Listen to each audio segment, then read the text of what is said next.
Hi everyone, it's Connie and welcome to week 3 of the 90-day project. We're now starting to get into the nitty-gritty and it's exciting to see what is coming up for you guys now because I can tell we're digging deeper because resistance is coming up. And this is what happens. This is how you know you're moving forward. This is how you know you're growing and changing, in that resistance is coming up. And it may be that your inner critic is like barking at you and telling you that you can't do what you want. It might be that you're really stuck in fear or self-doubt. And it might be that you're becoming really aware of your limiting beliefs and you're like, you can see them, but you just are not sure how to move past them. And this is perfect. This is the beautiful place to be in for where we are at the project. So I want to start sharing some tips and strategies with you to help you move beyond this. And I thought I would do that by sharing a couple of things that's in my resistance busting toolkit, what I kind of use and have used over the past few years to help me overcome resistance. Because just to let you guys know, I still experience resistance. I experience it all the time, but I no longer try to push it away or make it wrong or beat up on myself about it. Instead, I just have an awareness around it. And it's really important that you don't make it wrong because it's a part of you. It's who you are.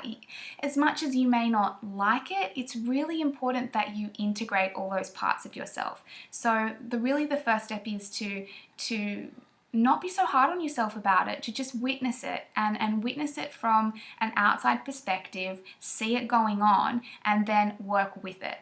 I don't believe you can ever actually eliminate, your fear, your self-doubt, your inner critic. I don't think the aim is to get rid of it. I think the aim is to choose a new way to respond to it.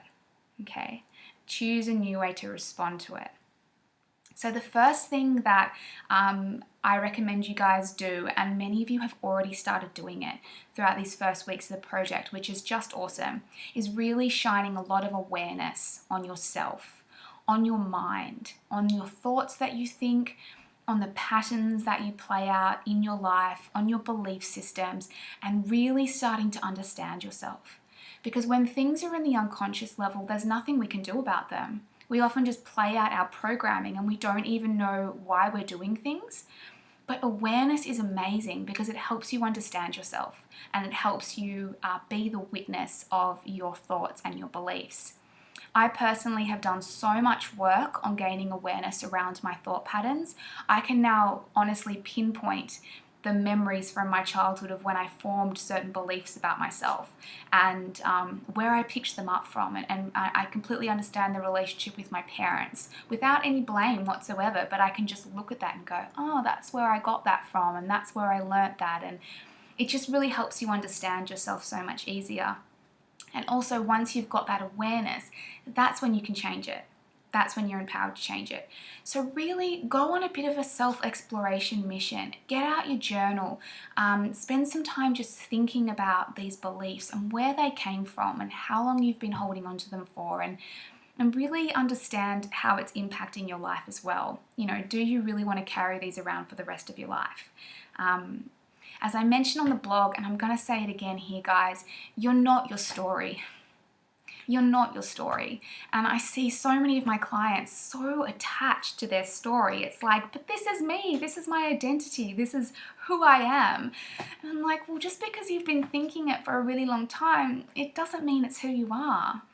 It really doesn't. Unless those thoughts are loving and empowering and supportive, it's not the truth of who you are. It's really, really not. So be aware of your thoughts. You have the ability to choose which of your thoughts you're going to believe. So don't believe anything that doesn't support you. Okay? But the first step is really getting that awareness around it. And I can already see you guys in the 90-day project having some epiphanies and realizations and becoming so much more self-aware. And that is so beautiful. Definitely the first step. The second step, and I've mentioned this on the worksheet, and it's one of the things that you guys are going to have to work through, is finding ways to assign a new meaning to your resistance. Okay, this has worked wonders for me, and I really, really would love you guys to take this on. When I experience resistance in the form of fear coming up, self-doubt, maybe a bit of anxiety, overwhelm, freaking out about how I'm going to do something, I actually get kind of excited now. In the past, I used to make that mean that I was doing something wrong, that there was something wrong with me. I shouldn't be feeling fear. I should be able to move past my fear. I shouldn't be beating up on myself. And I criticized myself even more for the fact that I was criticizing myself. And it was an endless pattern. But now I get excited because I know that it's an indication I'm stepping out of my comfort zone. I know it's an indication that I'm growing, that I'm learning, that I'm becoming more. Because when I'm in my comfort zone, nothing happens. It's safe, it's easy, and nothing challenges me. But I know that as soon as the resistance comes up, it means, yes, I'm in the process of growing. I'm actually taking steps towards my dreams. Does that make sense? So I do it on the worksheet. I've got some activities there for you guys to help you associate new meanings with your resistance. And also going back to the inner critic, I want to share with you what I do with my inner critic. I always teach my clients to acknowledge it. Again, don't suppress that inner critic. Don't make it wrong. Don't punish yourself for thinking that way. Just hear it and acknowledge it. And I always say to it, thanks for sharing.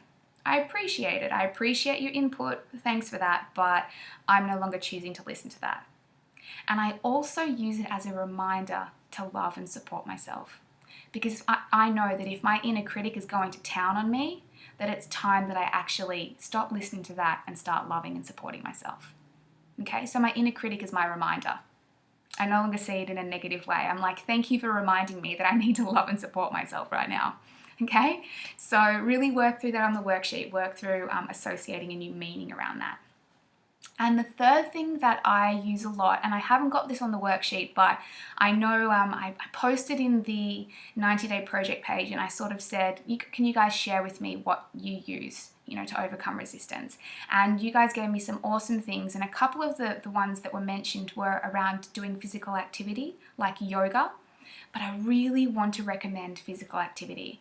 If I'm feeling pent up anxiety or frustration or fear, I go pound it out on the treadmill, or I go walk in the park in nature, or I will do some yoga, and I will allow that emotion to move through my body. Okay. Sometimes our natural reaction is to try to suppress it. So we'll distract ourselves with doing something else. We'll go and make some food so we can kind of push it down, or we'll find a way to kind of suppress or ignore that. But instead, I want you to feel it. I want you to allow that feeling to just come through your body and allow it to move through your body. And physical activity is fantastic for that.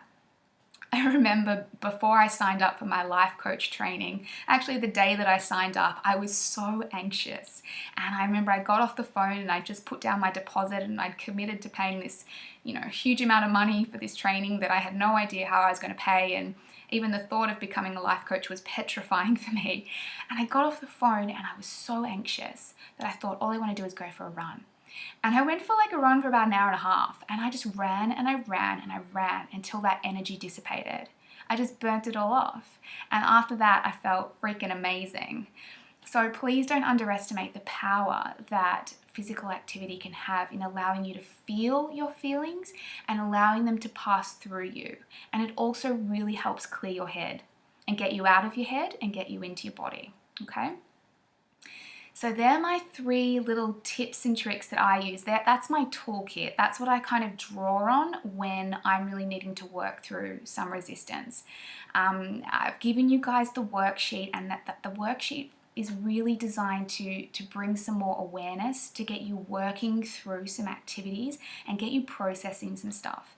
But please do not be hard on yourself if resistance comes up, even to doing that worksheet, because it often does. When you go to work on your stuff, the resistance comes up to even doing that. So please just be patient with yourself, love and support yourself, and know that you're doing this because you're in the process of growing.